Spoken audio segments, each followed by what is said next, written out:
Rewriting Your Story: The Transformative Power of Faith and Resilience. Have you ever looked at your life and thought, this isn't the story I was supposed to have? That moment when you realize the narrative you're living feels written by someone else's hand?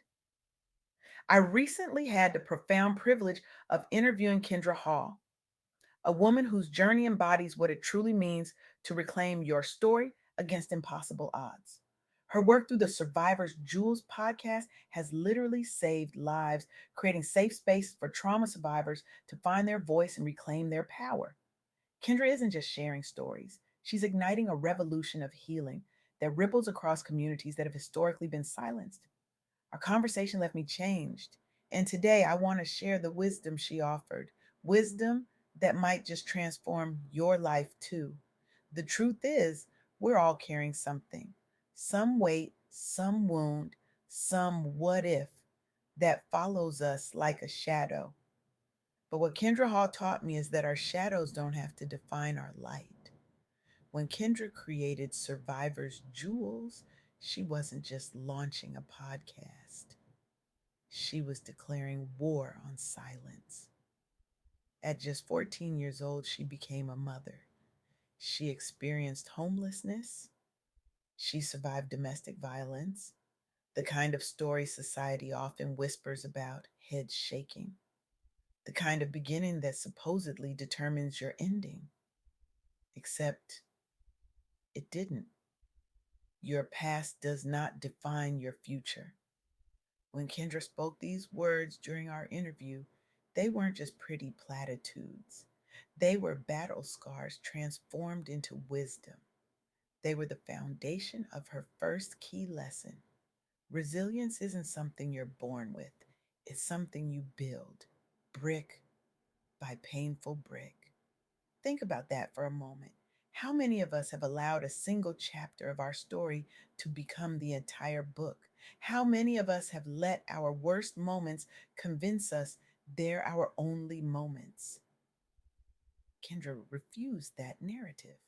Instead of hiding her journey of early motherhood, housing instability, and relationship trauma, she turned it into a platform that now empowers countless others.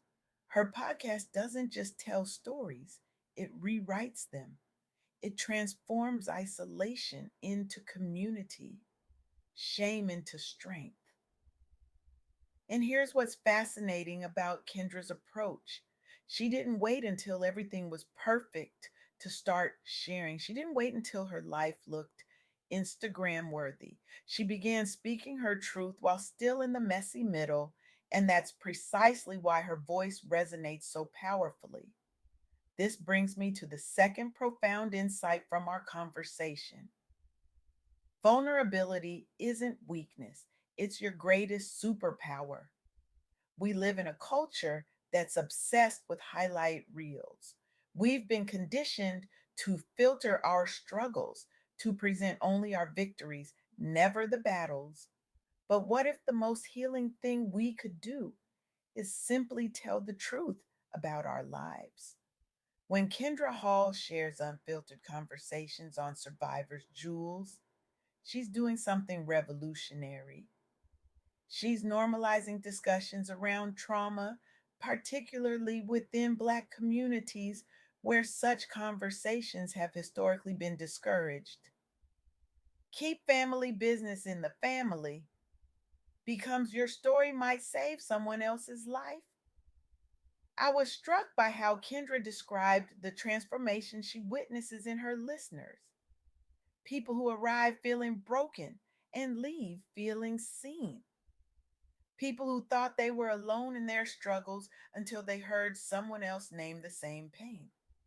This is the alchemy of storytelling, turning isolation into belonging with nothing but honest words.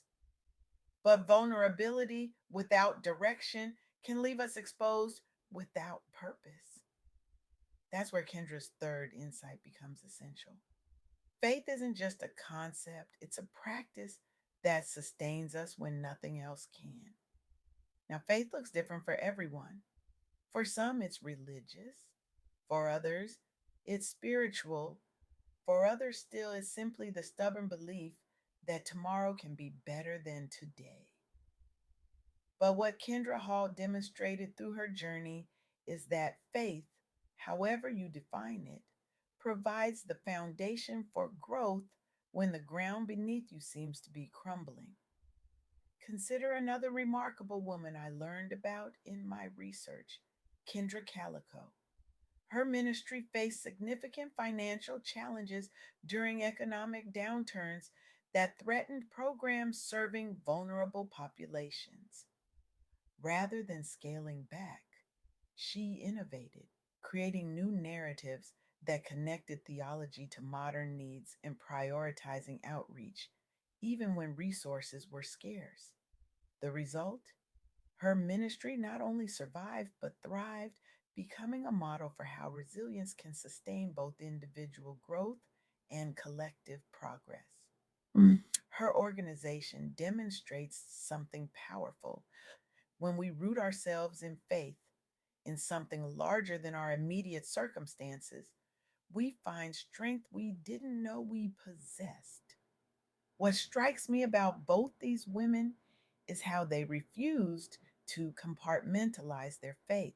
It wasn't something reserved for Sundays or private moments.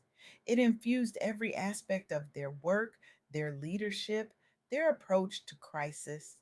Faith became the lens through which they viewed both obstacles and opportunities. And that's a lesson for all of us, regardless of our spiritual background. What would change if we approached our darkest moments with the unwavering belief that they're temporary? What would shift if we trusted that our current limitations aren't our permanent reality? I'm reminded of entrepreneur Kendra Jennison, whose journey from self doubt to business success as a Black woman founder offers yet another perspective on this transformation. When faced with uncertainty compounded by external expectations and internal fears, she didn't retreat.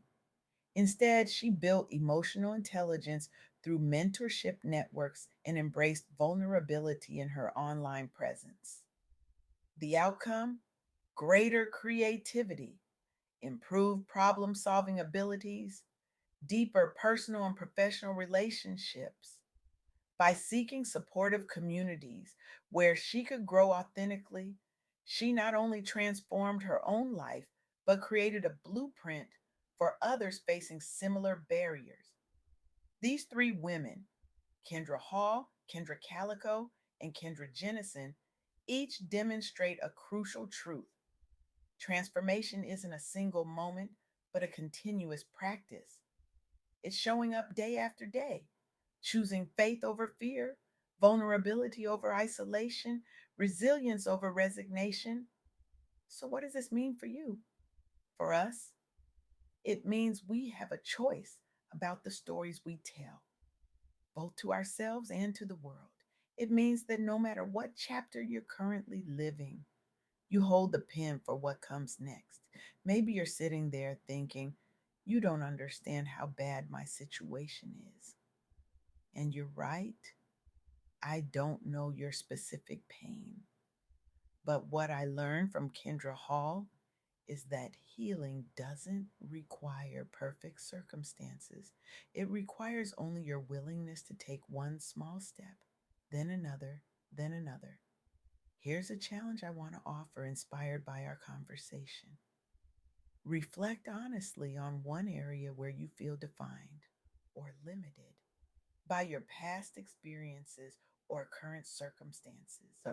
Then write down one small step you can take this week that moves you closer toward healing or growth.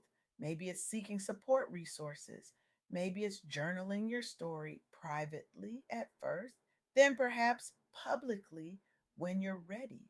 Maybe it's simply allowing yourself to believe, even for a moment, that your worst chapters don't have to be your final ones. As Kendra Hall would say, your story isn't over yet. Those five words contain universes of possibility. I'm particularly moved by how Kendra Hall's work has helped normalize discussions around trauma within Black communities. As Black women, we've often been expected to be strong beyond reason, to carry burdens without complaint, to solve problems without support. The strong Black woman trope hasn't just been exhausting, it's been deadly, pushing us to ignore our own needs until our bodies and spirits break under the weight. But what if strength looked different? What if it looked like saying, I'm not okay when you're not okay? What if it looked like prioritizing rest as resistance in a world that expects your constant labor? What if it looked like softness in a culture that has demanded your hardness? This is the revolution that Kendra Hall's work points toward, a world where vulnerability is honored rather than exploited, where healing is prioritized rather than postponed, where wholeness matters more than productivity. And this revolution begins with stories, your story, my story, the stories we've been afraid to tell because we feared judgment or rejection or simply not being believed. When Kendra Hall created Survivor's Jewels, when she authored books like Dropping Jewels focused on self growth, when she became recognized as an influential leader in youth empowerment, she wasn't just building a brand. She was creating space, sacred, necessary space for stories that heal.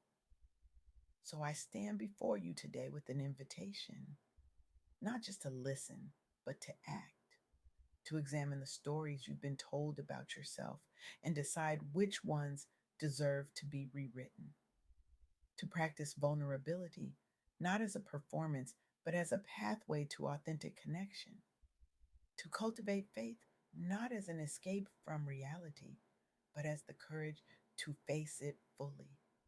Because when we rewrite our own stories, we change the narrative for everyone who comes after us.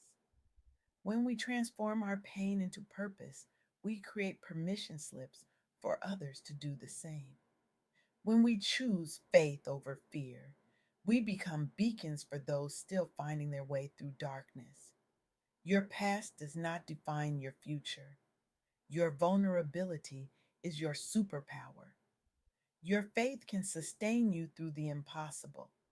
These aren't just nice ideas, they're proven pathways walked by women like Kendra Hall who refuse to let their worst moments become their whole story. So I challenge you, leave here today and tell one truth you've been afraid to speak.